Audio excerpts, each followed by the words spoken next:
India, fall over, Pakistan win. In cricket, Pakistan rarely stay quiet for long. Pakistan win this 2020 World Cup. Oh, it's got in. Beautifully bowled by Wasim Akram.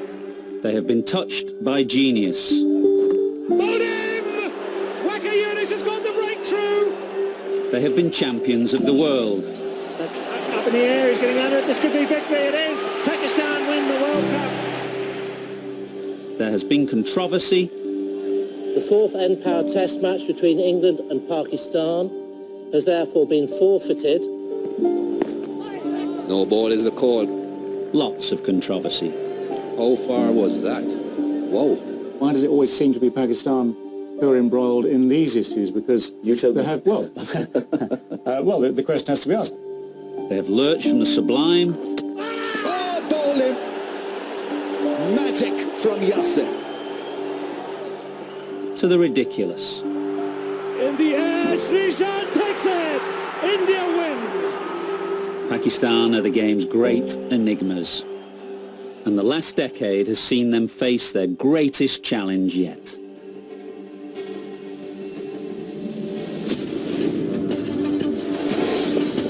Top story on the telly this hour, the terror attack on Sri Lanka's cricketers in Pakistan. 6 police officers, 2 civilians were killed. It could be $200 million plus that we've actually lost as a nation.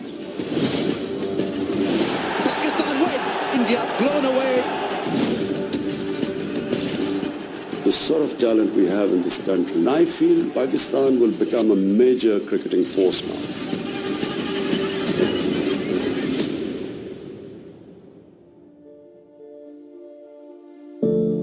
This was a well-planned, well-orchestrated and well-equipped attack. The Sri Lankan cricket team was just arriving at the Gaddafi Stadium in Lahore when the gunmen pounced. The police believed there were a team of 12 terrorists. The police guarding the cricket convoy were the first targets. Several of them were shot and killed straight away. Then the cricketers themselves came under fire. March the 3rd, 2009, the third morning of the test match between Pakistan and Sri Lanka, a dozen terrorists made their way here to the Liberty Roundabout, a few hundred metres from the Gaddafi Stadium. Initially, they were hiding in that building there over my right shoulder, which was undergoing construction at the time. And a lapse of security allowed them to get within striking distance of the Sri Lankan team bus, which was coming from the team hotel. They had bags with grenades and machine guns. They were intent on carnage. And it was only the quick thinking of the bus driver, Mohammed Khalil, that prevented more loss of life. जैसे ही हम लोग liberty वो गोल चक्कर के पास पहुंचे, दहशतगर्द जो terrorist थे उन्होंने हम पर फायरिंग की। तो लामहला ब्रेकिंग लग गई थी और गाड़ी मैंने न्यूट्रल कर दी थी। तो जब मैंने पीछे देखा कि मेरे मेहमान शोरगुल कर रहे हैं, तो ये हमारे कंट्री के लिए भी बड़ी मुश्किल थी। तो फिर वहाँ से मैंने गाड़ी को गियर में भगाया, गियर डाला और गाड़ी को भगा दिया। जितना पिक मैं दे सकता था उसको मैंने दिया और सीधा स्टेडियम ले गया। नहीं देखे जी, मैं समझता हूँ कि अल्हम्दुलिल्लाह हम लोग पाकिस्तानी मुसलमान हैं, तो मुसलमान का जो जज्बा होता है वो अपने मेहमानों के लिए लामहला होता है। वो हमारे मेहमान लोग थे, हमें उनकी हिफाजत करने की ड्यूटी मेरी थी। मैंने अपनी ड्यूटी सारा अंजाम दी है। मेरे ज़हन में ये बिल्कुल नहीं था कि मैं हीरो बन जाऊंगा, मैं ये करूंगा। मैंने जस्ट अपनी ड्यूटी जो ईमानदारी से की जाती है मैंने वो की है।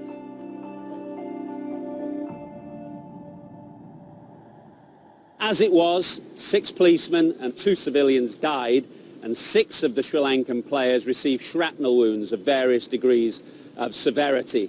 The devastating consequences for Pakistan cricket quickly became clear because Test cricket wasn't to return here for over a decade. Pakistan were forced to play Test cricket in exile in the UAE. Gradually, international cricket has started to return, and this year saw the return in full of the Pakistan Super League, known as the PSL. In 2015, I met with former Pakistan captain Imran Khan, who was campaigning to become the country's Prime Minister. a quest he realised 2 years ago. Last time we were here 4 years ago, your final words to me were, "One day I'm going to win." You did. Was there ever a moment in that long journey to power where you doubted yourself? Not once. I always thought, I would win. But having said that, I didn't think it would take me that long. It's exactly how I started when I decided to become a test cricketer at the age of 9 years. I never doubted that I would not become a test cricketer. I always thought it was a question of time. But it's exactly when I made it in cricket, when I looked back, I thought, God, what a difficult journey it was. You've taken on one of the most stressful jobs on the planet, I guess. Is this a job that keeps you awake at night? Does responsibility weigh heavily upon you? I don't stay awake because I'm so exhausted at nights that I sleep very well. But 2019 was probably, in fact, definitely in my life, the most difficult year. Because it wasn't just one crisis I was facing, it was a series of crises which the country faced. And then it was the first time I was in government, and which meant that my team was inexperienced too. So a huge crisis, a series of crises. The biggest was the economic crisis, and then not having the right teams. So it took, 2019 was tough. Your training as captain of the Pakistan cricket team, in any way, shape or form, has it enabled you to take the hundreds and thousands of decisions that you must have to take here on a daily basis as Prime Minister? Well, in cricketing terms, when I got the government, now I'm trying to think it would have been 20-for-5 or 20-for-8. Are you following on? It was that sort of a situation. It was probably one of the most difficult situations. We're still not out of the woods. But this thing was, I'm used to sleepless nights. I was so tired by the time I would go home. There was no question of being sleepless. But a very tough year. As well as leading his country through a hugely challenging period, Imran has found time to bring his authority to bear on cricket, pressing the new chairman and chief executive to reform the country's domestic structure. Wazim, thanks for your time. Leicestershire to Lahore, it's quite a transition for you, isn't it? Yeah, it has been. I'd sort of spent 3 months trying to get my head around what to expect. It's probably been quite challenging in many ways, tough but massively enjoyable since I've arrived. How much time did you have to think about taking the job in the first place? I mean, you brought your family here to Lahore, so it's a big and significant move for them as well. Yeah, I mean, it's something growing up and that obviously with my family, all huge Pakistan supporters. So when they won the T20 World Cup in 2009 at Lord's, I was there with my family in the stands. Champions Trophy, I was there with my mates at the Oval. So it was a job that I didn't have to think too much about. I kind of feel like I'm doing something that's stirring my soul, and I've enjoyed every minute of it. I've been here just over a year now, but it's been incredible. How much of a priority was bringing international cricket back to Pakistan? Yeah, white ball cricket had been played here since 2017, international white ball cricket. Test cricket was a big thing for us. Myself and the chairman were massively united that was a huge goal for us. So when I sat there in my press conference a year ago, I was asked what are the 2 or 3 key things, and one of them was around bringing the HBL PSL back, but also Test cricket back to Pakistan, and also restructuring domestic cricket. So that was very high on the list to try and get Test cricket back. Top story on the telly this hour, the terror attack on Sri Lanka's cricketers in Pakistan. 7 members of the squad were injured. 6 police officers, 2 civilians were killed. The 2009 terror attack dealt Pakistan a blow that would deprive this cricket-mad nation of the game they loved for a decade and leave them in serious financial trouble.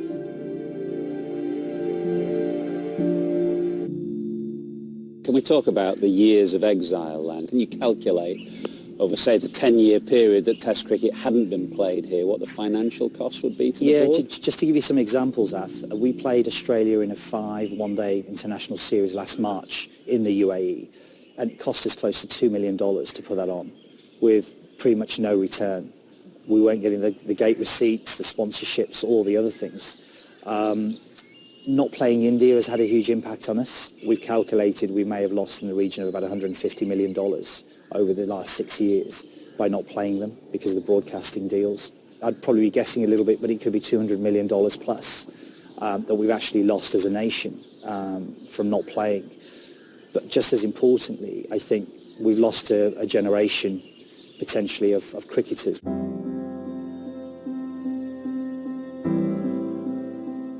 Pakistan's paid a huge price for this.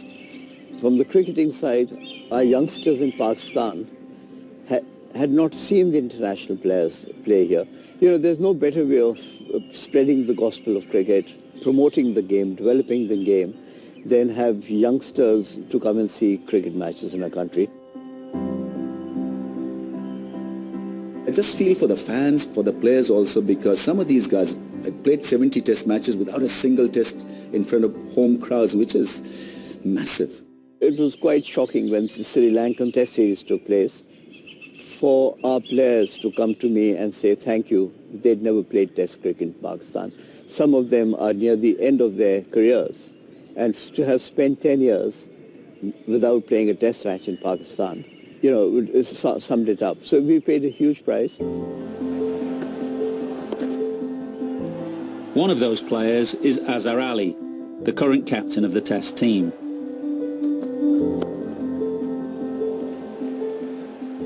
Azhar, thanks for your time. They say cricket's about timing, and the timing of your career could not have been worse in some ways, because you made your debut in 2010, just after Pakistan cricket went into exile. So you've played your whole career with cricket in exile, effectively. Yeah, it was quite disappointing. Obviously couldn't play in front of our home crowd, and didn't have any kind of proper home advantage, but like it made us tough though, like being mostly touring the other countries. We had to sacrifice family time a lot, and also like playing in different conditions all the time, and then playing in Dubai, especially the test matches, we couldn't get crowd in, so it was tough. There it is. A big cry from Azhar Ali, his second Test 100, his first against England. An outstanding knock from a very fine young player. How difficult was it as a player playing in what was essentially a graveyard, absolutely nobody watching from time to time? Well, it was tough because I made a 100, which was, you know, it was a great achievement. But I think it was few hundred was watching that game, and it was amazing, but the excitement of the crowd was missing. I just wish that if I'd done my 100 in my home country, it would have been like a thing to remember forever. It's like still a big achievement, but I missed the crowd, which wasn't there. Pass point, and that is his 100. First as captain, and first as home, obviously. How much of a thrill was it to finally play a test match in Pakistan? It was your 75th test, I think, before you finally got to play one on home soil in Karachi. A few years back, I was just thinking, especially Asad and myself, we almost started our careers together, and we played a lot of cricket together, and we chat a lot about this. And we're going to play a test match in Pakistan? And we doubted it actually, but thanks to PCB, thanks to the Pakistan government and all the teams who did come to Pakistan, thanks to them especially to give us that happiness. It was just like something was missing. Incredibly, despite all the challenges, the passion for the game has not diminished, and cricket is well placed to bounce back. Thankfully, the PCB's kept his head above water during that time, and we're not in a position where we're relying on ICC handouts completely. There is a level of self-sustainability, and it might be because we're the only sport in this country. Hockey's kind of died a death, squash has died a death, and we're the only sport really surviving, and therefore we still do get a level of support from both from government and sponsors. We seem to still be in quite a healthy state, but you know, where would we have been if cricket had been here? God knows. In a previous life in England, you're involved with Chance to Shine, which is about trying to put cricket into state schools. Do you get the sense here that cricket has a much firmer grounding in terms of the game being embedded in the culture and society? Yeah, definitely. Unlike in England, I guess, where you're constantly trying to sell the game to youngsters to make it a habit for them as they grow up. We're pushing at an open door in many ways here, both with sponsors and trying to get kids to play. You know, just to give you an example, our franchise owners, they will hold a talent hunt day, and probably 3,000 to 5,000 youngsters from the age of 16 to 21 will turn up, you know, hoping to be sort of found and then get an opportunity to get involved. And that's the sort of thing that happens, and our franchise owners do a huge amount of work around the country with that. That passion for cricket is not hard to find.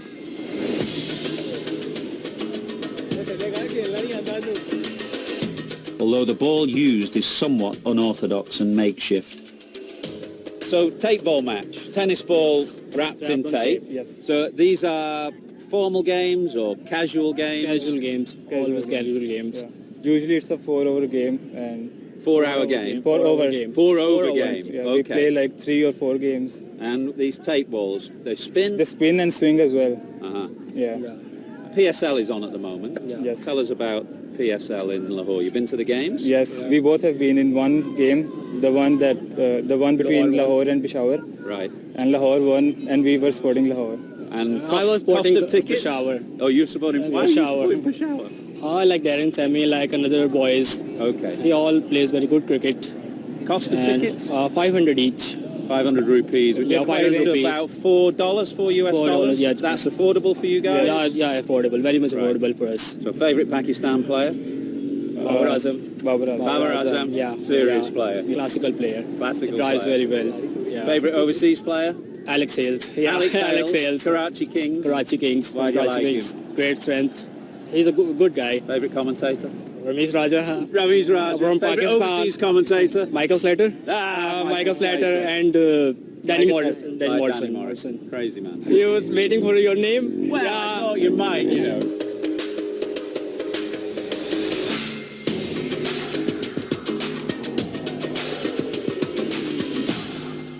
Have you been surprised at all by the resilience shown for the love of the game here, given that international cricket wasn't played here for the best part of 9 years? Well, you know, in the whole subcontinent, Indian subcontinent, people love cricket. I mean, probably even more than in England, you know, which was where cricket originated. The problem in Pakistan has been very poor form of domestic cricket. Some 50 years ago, a decision was taken to bring these organizations like companies, airlines, banks into cricket. And the idea then was that players needed to have earn a living. So if these departments have their team, they will also be employed by the departments. It was the biggest mistake. We had some 25 teams.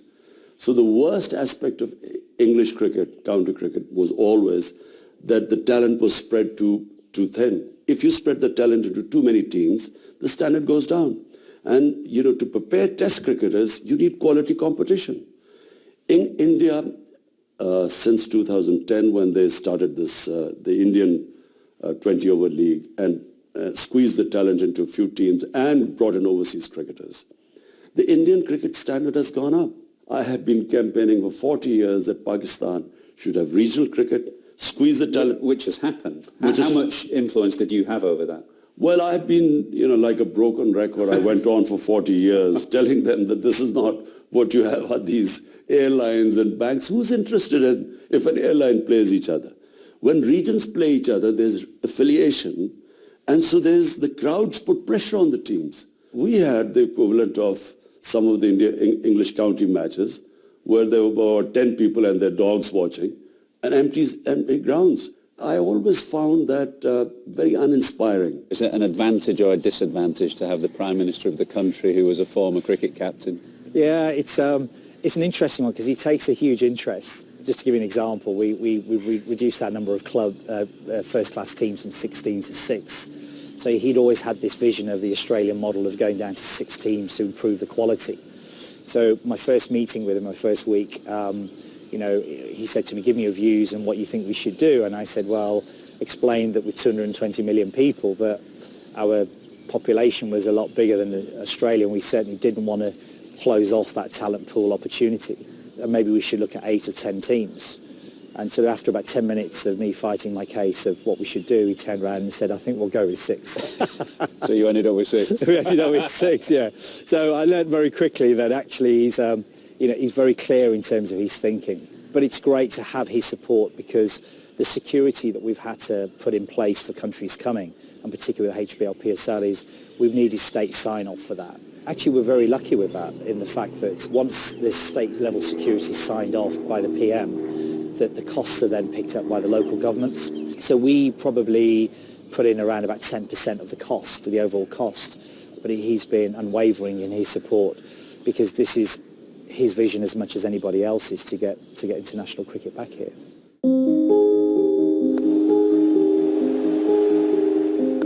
I feel Pakistan will become a major cricketing force now. It always had talent, but it never had the proper domestic cricket to polish that talent. So all of us learned cricket in England. Now I think some of the younger generation are seeing them for the first time, so they'll have new audiences, new fans, and they'll become superstars and poster boys. Now once they strike this balance of 6 teams, regional teams, I think Pakistan, you know, the sort of talent we have in this country, you will find this, Pakistan will become a very strong team.